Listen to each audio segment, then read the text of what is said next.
Hi there guys, and welcome once again to Jonesy's question time. It feels like ages since I did the last one. It's only been a week. Yeah, that's a bit odd. But yeah, thanks once again for getting in your questions, guys.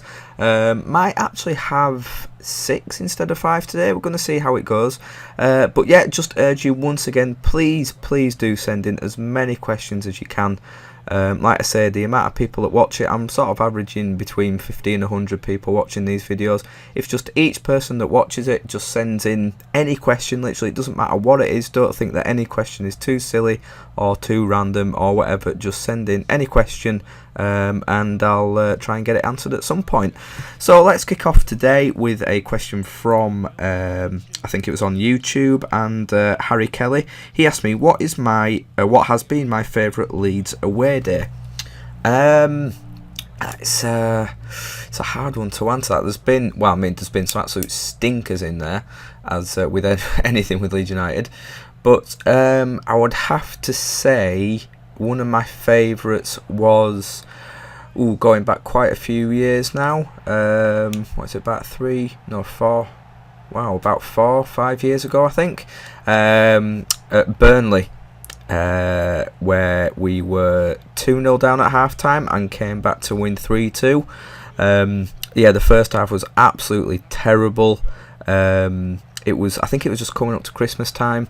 Massive Leeds United following there, pretty much filled out the away into like 4,000 Leeds fans there, and we just couldn't get the atmosphere going because it was such a poor effort on the field from the Leeds United team. I remember there were a lot of disgruntled fans at half time. There was a lot of abuse, particularly directed at Bradley Johnson at that point. People believed he wasn't putting the shift in, and it just wasn't a very nice atmosphere or anything. Second half, the team came out and played absolute blinders. I believe Gradle got the first goal back, and then possibly Becchio got the equaliser. And I mean, even from the first goal, the Leeds fans sort of started kicking up the atmosphere a notch. And you knew as soon as we got that equaliser, you just had that feeling that we were going to go on and win it. And Johnny House, I remember him picking up the ball sort of just past the halfway line. He just kept running. The Burnley defenders were backing off, and he just stayed a fantastic shot into the bottom right hand corner, I believe it was, and it was just absolute mayhem. It was such a brilliant comeback. Like I say, it ended up 3-2. The atmosphere was just absolutely fantastic. Really enjoyed it. So that's one that particularly sticks in the mind. Obviously, winning 1-0 at Man United in the FA Cup, that's one that will always stick in the memory as well. That was a fantastic day. And as I mentioned last week, the Charlton game last season, that was a really enjoyable one for all reasons, really. I won't go into it again because, like I said, I did mention it last week. But one that really was really enjoyable was probably that 3-2 win away at Burnley. So thank you very much for your question, Harry. Let's change on to something a little bit different. What shall we go for now? ED Gaming HD, Ed Gaming, should I say, has asked me, will I be moving into my own place at all, and does the size of my room annoy me? Yes, I will be moving, hopefully, will be moving into my own place by the end of this year. Recently done a lot of budgeting. I'm doing a hell of a lot of saving now on my monthly spending and everything, and sort of keeping track of every little bit of money that is going out, even if it comes down to spending £1, £52 on a sandwich or something. I'm really being careful about my outgoings and everything, because I really would like to be in my own place by the end of this year. I mean, if I do have to wait, then I have to wait. That's not a problem. But I've been planning to move into my own place for well over a year now, and I've not gone about it the right way, really. I thought I was kind of starting a while ago, but I did it really wrong. I didn't think about all the costs that you have to consider and everything, but I've taken all them into consideration now. So yeah, hopefully I'm aiming sort of October, maybe November time, really realistically, to be in my own place. whether it's a house or a flat or apartment, whatever, it doesn't really matter. But I am actually going to own my own place. I'm wanting to buy outright because, I don't have anything against renting. There's nothing wrong with it. But for me personally, I just feel it kind of is like a bit of a waste of money. But I'd rather just, get my foot on the ladder and just own my own place outright from the beginning. So yeah, hopefully by the end of this year I should be in my own place, which will make things a hell of a lot easier for me recording wise. Have my own separate little office set up to do all this kind of thing. Have a perfect computer set up instead of just having it in this room. Which brings me on to the other part of the question: does the size of my room annoy me? Not really, no, because I've obviously been so used to it. I mean, actually, when I was younger, I had the back room. This room was initially my brother's, who used to live here. He's a lot older, but when he lived there, this room was his, and I was in the back room, which is considerably bigger. That's where I do some of my other videos, like my tag videos. But yeah, I've been in this room from the age of 10, I think, and yeah, I just got used to it. I mean, I've actually quite liked having a small little room. I think rooms where there's like tons and tons of space can sometimes be a bit too much. I quite like the coziness of it. I suppose it only gets annoying when it comes down to the YouTube stuff. Ideally it would be nice to have a bigger area to have 2 monitors, have a decent computer and decent filming setup and everything. But apart from that, no, it's never really bothered me. I have everything in here that I need. I'm not really stuck for space at the moment. It would be nice to have a bit more space to have certain things, but no, it's never really bothered me to be honest. But yeah, I am looking forward to getting into my own place. I've mentioned it before. It's nothing against living with my parents. I'm very lucky to have the parents that I live with and everything. By the age of 25, it would be nice to be completely independent, living in my own place. So yeah, hopefully by the end of this year that should be the case. So thanks very much for your question there, Ed. Where should we go next? Jack Lawrence has asked me, where would you expect Leeds United to be in 10 years? Well, the way it's going at the moment, the expectations are not too great, really, Jack. I suppose it's wrong to say I expect us in 10 years' time to be back in the Premier League. It's more of I would just really like us to be back up there, because it's always a hard thing when people say, teams deserve to be in the Premier League or don't deserve to be where they are, because at the end of the day, we do deserve to be where we are. We've been mismanaged from the top, from 10 or so years ago, which led to the decline. We've not been run properly since. The team on the pitch has not been good enough to get us back where people say we belong. So we have deserved to be where we are. I don't believe it's right when people say we haven't deserved to be down in League One and the Championship, because we have deserved it. Fan base wise and support wise, we don't deserve it, but it's not based on that. If it was based on that, then we would be in the Premier League, but that's not how it works, and people should know that. But from where we are now, I honestly believe that Cellino probably will not be in charge much longer. I can't really see that happening.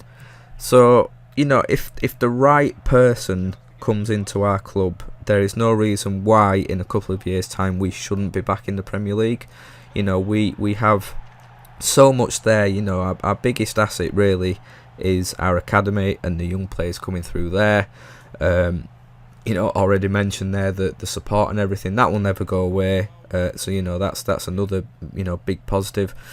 But we don't own our own ground, we don't own our training facilities, which for a club of our size and everything, and for a club trying to get back to the Premier League, is not really good enough. So we need someone serious to come into the club, who has the money, is willing to invest it into the club, i.e. buying the ground back and the training facilities, and then also investing that back into the squad, and back in a manager, whoever that may be. I would love it to be Redfern and continue, because I believe if he wasn't constantly worried about what was going on around him and people sacking his assistants without him knowing, If he had a little bit of stability around him and his own setup and players that he actually wanted in, why not?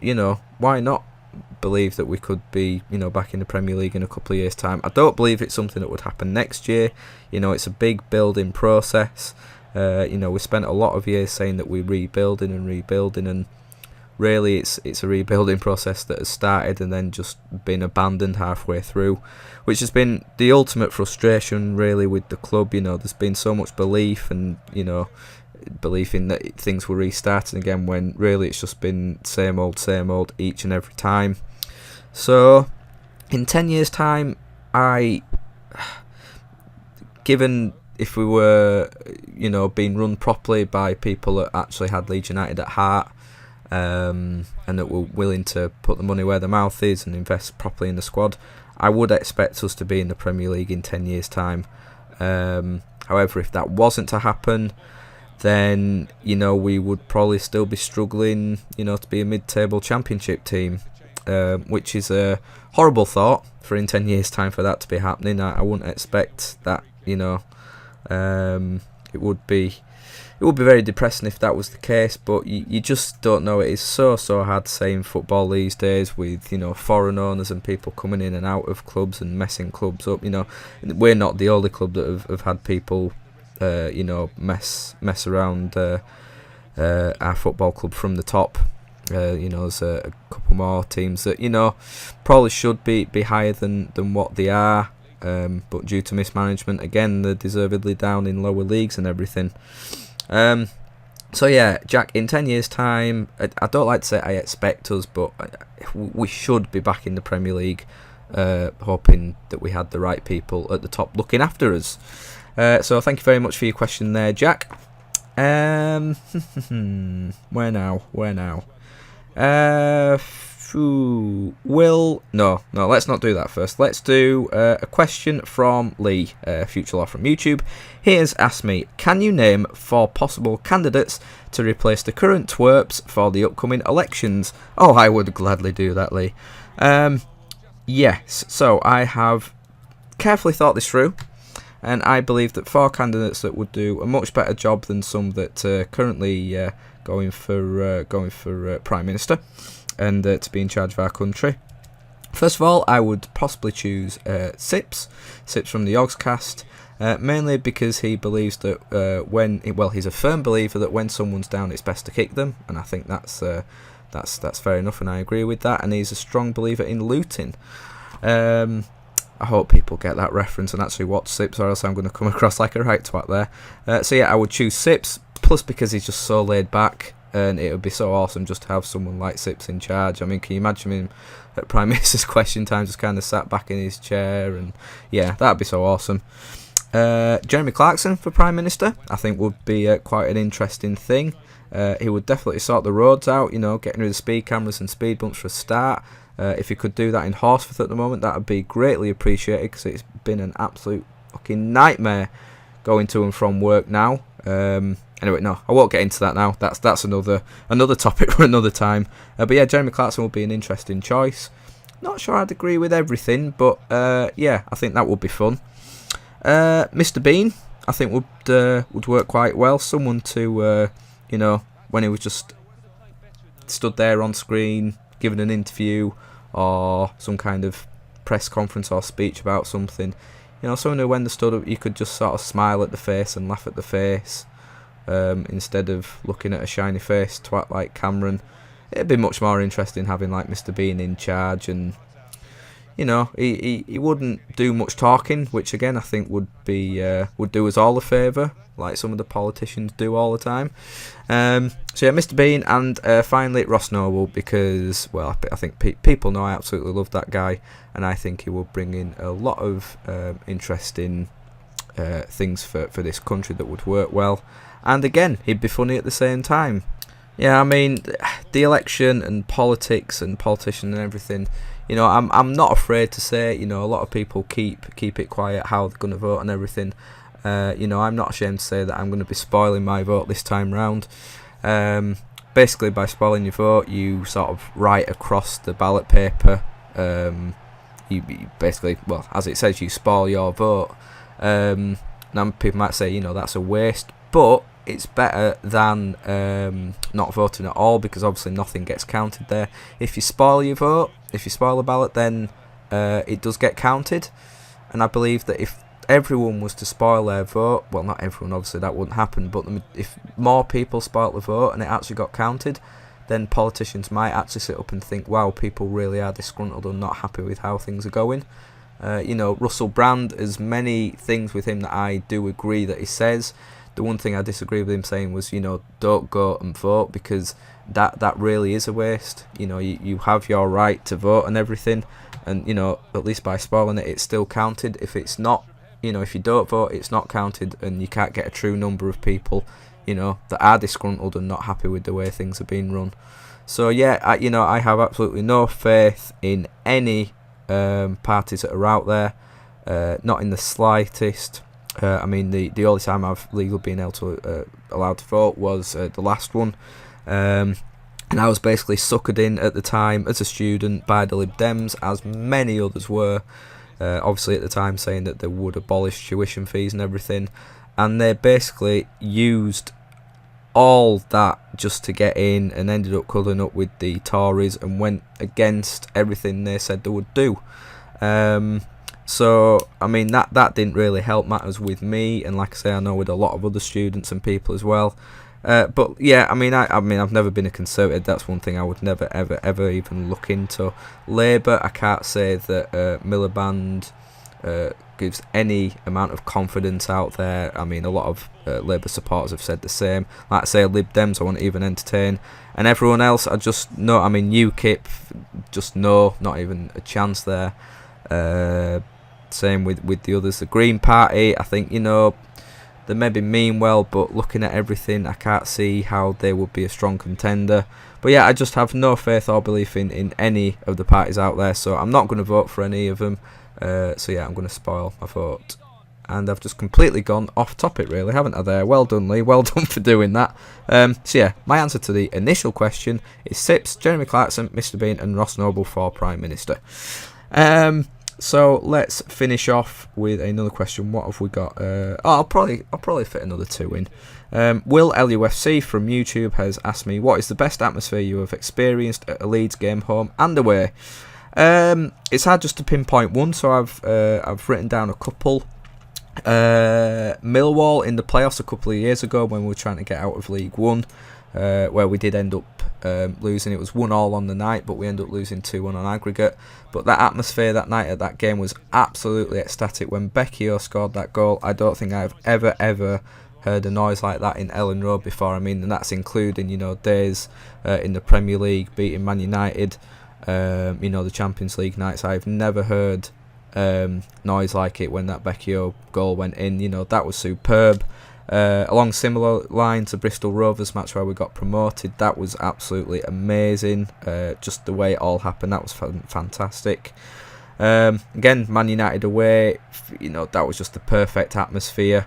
Similar with Newcastle last season in the Cup, the Gary Speed tribute itself was just amazing. Non-stop singing for 11 minutes for Gary Speed. That was something that will always stick with me.